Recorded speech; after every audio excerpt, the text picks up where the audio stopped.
माशाअल्लाह ला हौला वला कुव्वता इल्ला बिल्लाहिल अलील अज़ीम।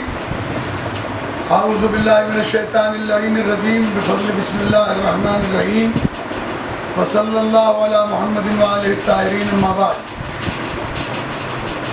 अॼु मां इहो पैगाम रिकॉर्ड करण जे लाइ सिर्फ़ु इन करे वेठो आहियां त मुंहिंजी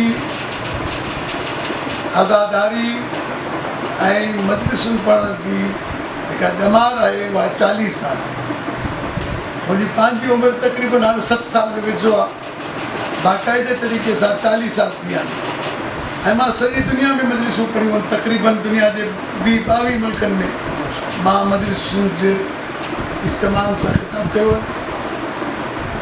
हीअ जेके 5 ॾियारा डॉक्टर प्रोफेसर इमाम अली मिर्ज़ा साहिब जन जे फरमाइश ते ऐं हुकुम ते मां हिते हाज़िर थियो आहियां।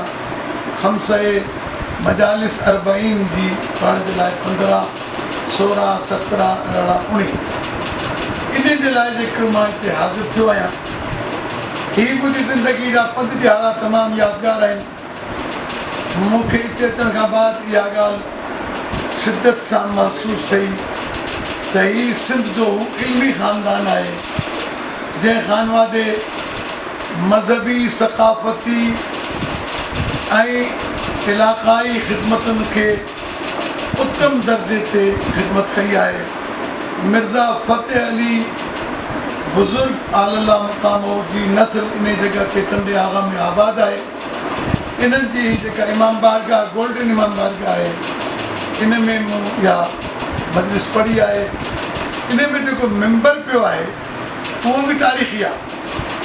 1363 या 63 जो इहे ठहियलु मेंबर आहे। 1863 जो ठहियलु मेंबर आहे ऐं इन मेंबर ते मिर्ज़ा दबीर आला मक़ाम हू जेको दुनिया शियत जो उर्दू में वॾो मसीह निगार ऐं वॾो अदीब गुज़रियो आहे। उन बि इन मेंबर ते मजलिस पढ़ी आहे। इन खां अलावा मुफ़्ती जाफ़र हुसैन आला मक़ाम हू, मौलाना अबुल क़ासिम ऐं उनजो पुटु अबुल हसन हायरी, बशीर अंसारी आला मक़ाम हू, आबिद किफ़ायत हुसैन, रशीद तुराबी आला मक़ाम हू, मौलाना हसन ज़ैदी साहब वग़ैरह सभिनी इन मेंबर ते पढ़ियो आहे। ऐं उन खां बाद मूंखे बि इहो शरफ़ हासिलु थियो आहे।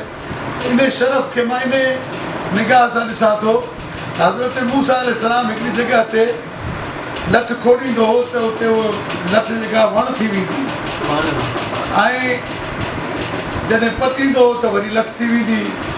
पोइ हिकिड़े ॾींहुं हज़रत ईसा मूसा अलैहिस्सलाम जे हिकिड़े मुख़ालिफ़ जीअं हज़रत मूसा अलैहिस्सलाम पंहिंजी लठ पटी असांजे मूसा उन ई पंहिंजी काठी खे उन जॻह ते खोड़े छॾियो।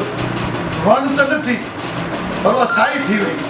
हुन हज़रत मूसा अलैहिस्सलाम खे ॾिसी करे चयो, मूसा तुंहिंजी काठी वण थी वई त साई त मुंहिंजी बि थी वई आहे। हज़रत मूसा अलैहिस्सलाम हुनखे चयो चई हितां पटे करे ॿी कंहिं जॻह ते लॻाए त ख़बर पए हीअ मुंहिंजे मुआज़े जी बरकत सां तुंहिंजी लठ साई थी आहे। त मां जो हिननि बुज़ुर्गनि जी जॻह ते वेठुसि त मूंखे बि अलाह साईं हुननि जो फैज़ अता कयो आहे ऐं अता कंदो इनशा अलाह ताला। हुन सां गॾु मूंखे बि सावक मिलंदी इनशा अलाह। ऐं मां ॾाढी ख़ुशी थी मूंखे त मूंखे इन जॻह ते किताबनि जा जेके आहिनि से तोहफ़ा मिलिया आहिनि। हीअ किताब आहे फ़तहनामा सिंध दीवान जाफ़री आहे ऐं तंहिंखां सवाइ जेको आहे सो शाह अब्दुल लतीफ़ भिटाई रहमतुल्लाह अलैह जी जेके आहिनि रिसाला आहिनि। कुलियात हसन इन जा हीअ 5 जिल्द मूंखे बिरादर दबीर अता कयो आहे ऐं इन जा 4 जिल्द दबीर साहिब जे बाबे हाली फ़तेह अली मिर्ज़ा साहिब मूंखे पंहिंजे हथनि सां ॾिना हुया। ऐं पहिरीं किताब जॾहिं आई उनजो ओपनिंग सेरेमनी थी, उनजो इनॉग्रेशन थियो त उन जी सदारत बि मूं हक़ीर जे ज़िम्मे हुई। घणे अरसे खां बाद हाणे मां वरी हिते आयो आहियां। अलाह तबारक व तआला इन ख़ानदान जे शराफ़त खे इल्मी मीरास खे अॻिते वधाए ऐं सिंध जे मोमिननि खे मां दावत ॾींदुसि त इन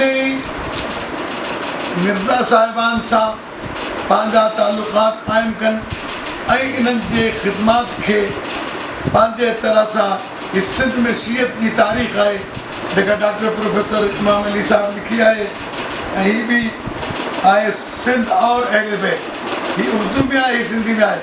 त मां सम्झां थो त जेकॾहिं सिंध में शीयत जी तरक़ी चाहिनि था जेके माण्हू ऐं जेके सिंसियर आहिनि उन्हनि खे घुरिजे त इन्हनि खां शीयत खे वधाइण जो मैटर बि वठनि ऐं तरीक़ो बि इन्हनि खां हासिलु कनि।